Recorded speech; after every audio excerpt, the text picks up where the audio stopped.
ఏం లేదండి, వీడియో మీకు కూడా ఉపయోగపడుతుంది అనేసి మా బుడ్డిగాడికి పెసరపప్పు ఉడికేస్తాను అన్నం.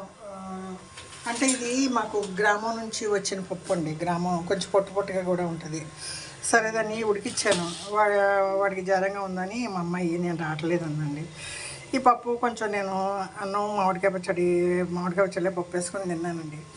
తర్వాత తమిళనాడులో పరుపు పాయసం అంట, పాసి పరుపు పాయసం అంటారండి. అంటే పెసరపప్పు పాయసం అంటారండి.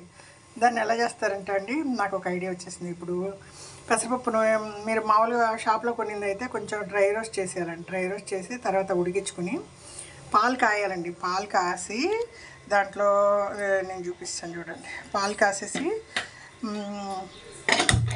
కాసిన పాలలో ఉడికించిన పెసరపప్పు వేసేస్తారండి.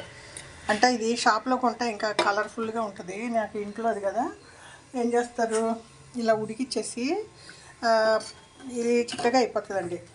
పెసరపప్పు ఉడికిచ్చేసాక బెల్లము కట్ చేసి కొంచెం నీళ్ళలో కరిగిచ్చి ఉడికించాలండి. ఇసుకేమైనా ఉంటే వడకట్టేసి ఈ పాలు చల్లార్చేసేసి వేసేస్తారు. యాలక్కాయలు కొట్టేస్తారండి. డ్రై ఫ్రూట్స్ కొంచెం నెయ్యిలో రోస్ట్ చేసి వేసుకోవాలండి. అప్పుడే మీకు పరుపు పాయసం అంటారండి.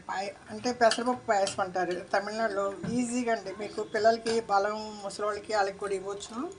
ఈజీగా డైజెస్ట్ అవుతుందండి. నాకు నా ఛానల్ ఉంది, పరుపు పాయసం అనే ఛానల్ కూడా ఉంది. ఇది వచ్చి బెల్లం కట్ చేసి ఉడికించడం వల్ల మట్టి అడుక్కు వెళ్ళిపోతుంది.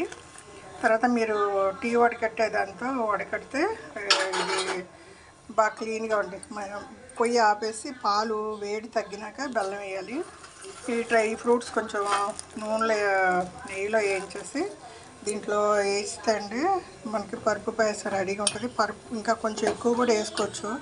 నేనేదో మిగిలిన పప్పుతో ప్రోటీన్స్ బాగుంటాయండి. దీనికి ప్రోటీన్స్ బాగుంటాయి.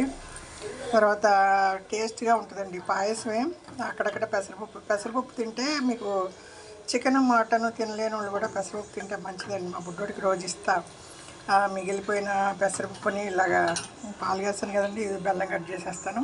ఈ ఫ్రూట్స్ ఏం చేసేస్తానండి. ఇది వేడివేడిగా తాగొచ్చు, చల్లారినా తాగొచ్చు అండి. కానీ స్టవ్ ఆపేసాక బెల్లం వేయాలండి. ఏదో నాకు చిన్న ఐడియా వచ్చింది, మీతో షేర్ చేశాను.